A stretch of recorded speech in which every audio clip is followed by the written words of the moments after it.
Grabe, sobrang init. Tirik yung araw. Ang init. Opo lang nga muna ako dito. Grabe, sobrang init sa labas. Hala, ano to? Ano yan? Food hack?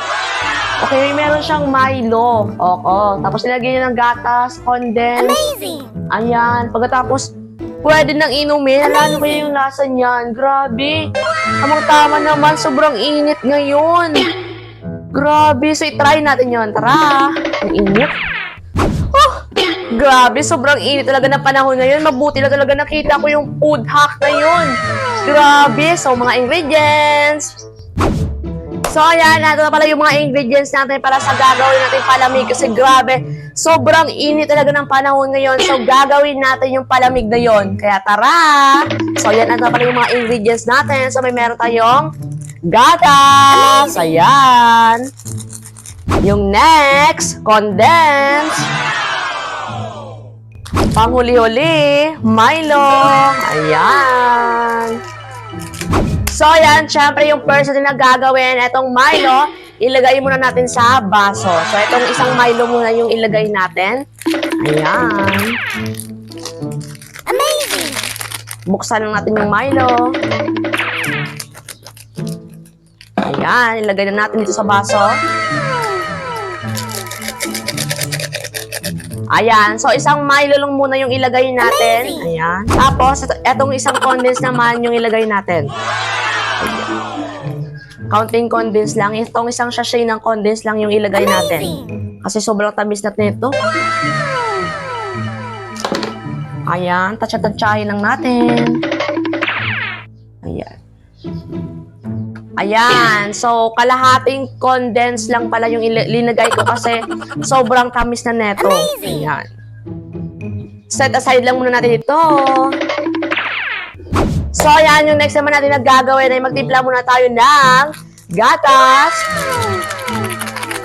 Ayan. Buksan na natin yung gatas. Ilagay sa baso.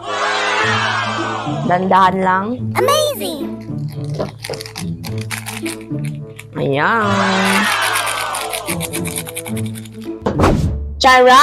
Ayan, ano na pala yung gatas natin. So, timpla ko na. O, diba? Napakabilis lang, no? Ah. So, ayan, yung next naman natin na gagawin. So, itong gatas natin, ilagay natin dito sa ating Milo na may condense. Ayan, grabe excited ako sa lasa ng ating palamig. Amazing! Grabe, ilagay ko na yung gatas. Ayan. Ayan, ubusin ko na itong gatas. Ayan. Kapag nalagay natin yung gatas, lagyan lang natin ng yellow. Ayan. Dandahan lang. Grabe, ano ko yung lasa ng palamig na to? Amazing! Ayan, tapos ihalo-haluin lang natin. Mekos-mekos lang. Ayan. Ayan. Ang bango. Grabe, ang bango ng hap na to, ha? Ang bango niya, grabe. Amazing! Parang amoy choco, ha? Ang bango niya, malamis. Grabe. So, ayan, at na nga pala, i-fast forward ko na kapag nahalo-halo natin ito na maayos, ilagay na natin yung Milo. I-toppings natin sa ibabaw yung Milo. So, buksan lang natin. Ayan, buksan na natin. So, ayan, at na nga pala, i-fast forward ko na. So, ayan, ito ba ng Milo natin, nabuksan ko na. So, i-toppings na natin sa ibabaw ng ating palamig. Grabe. Ayan, ilagay na natin yung Milo. Grabe, iubos ko na ilagay yung Milo na to, ha. Grabe, ano kayang lasa nito? Grabe. Ayan. So, ayan, at na nga pala yung finished product ng ating palamig. Grabe talaga. Mukhang masarap ito, ha. Grabe. So, haluin natin ulit. Ayan. Tapos, tabi lang natin itong kutsara. Tak-tak lang natin muna. Ayan.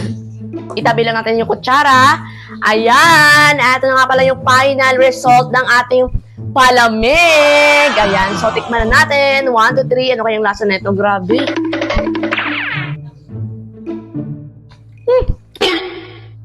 Ang sarap, ha?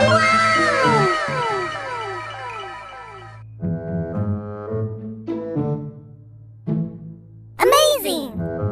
Grabe. Try nyo tong sarap.